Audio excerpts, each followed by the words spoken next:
LeBron James versus Kevin Durant, parang finals mga idol. Grabe ang sigawan ng mga tao na magsalpukan si KD at LBJ. Binoldoser ni LeBron sa huling minuto. Los Angeles Lakers laban sa Phoenix Suns. Determinado mga idol si King James sa laban na to. Maaga pa lang ay nauna na siya mag-ensayo sa Crypto.com Arena. Year 21 pero dinaig pa ang mga rookie sa sipag. Ayon naman kay KD, hindi na siya makapag-antay sa bakbakan nila ni LBJ. Tinawag niya pa itong best player ever. Ngayon lang natin makikita ang tunay na banggaan ni KD at LBJ sa isang regular season. Sayang nga lang at hindi natin makikita ang Big 3 ng Suns. Out si D-Book due to left foot injury. Back injury naman kay Bradley Beal.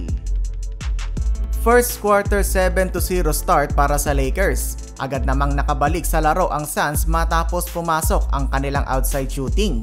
Nung nakaraan sinabi ang too small ni KD si Reeves, pero ngayon nakapaghiganti na si AR-15. Supalpal ang inabot ni Durantula sa kanya. Kakapasok pa lang ni Hachimura para palitan si King James, nakapukol kaagad ng 3-pointer.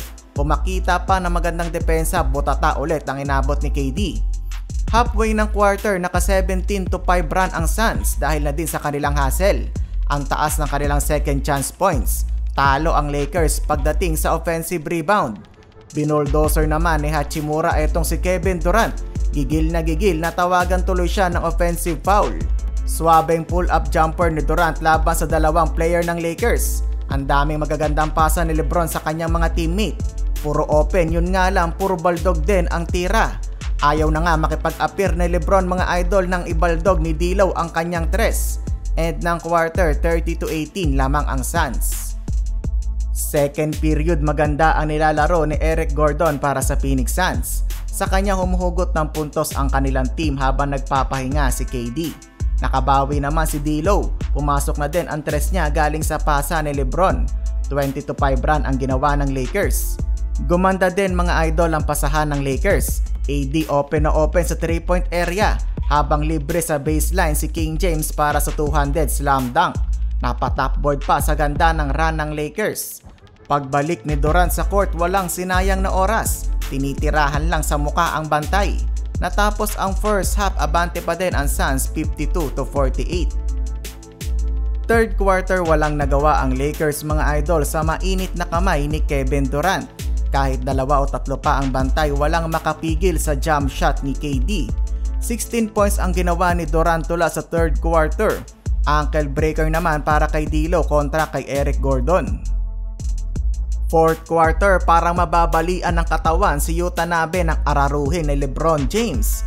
Under 6 minutes sigawan ang tao na magbantayan sa wakas si LeBron at Kevin Durant. Matagal ding inaantay ang matchup na to. Intense ang laban mga idol. LBJ split the defender, niyoyo pa ang layup. Hindi pa tapos mga idol, eto na si King James coast to coast sinalubong ni Durant. Halos hikain si KD mga idol sa tagpo nila sa ere ni LBJ. Sigawan na naman ang arena. Huling minuto, LeBron James bulldozer mode. Ang bumangga giba, 2 sunod na layup. Dinaan na sa katawan ang kalaban. Halos mayanig ang buong crypto arena. Year 21 pero tagbuhat pa din ng team. Final score 100-95, panalo ang Lakers.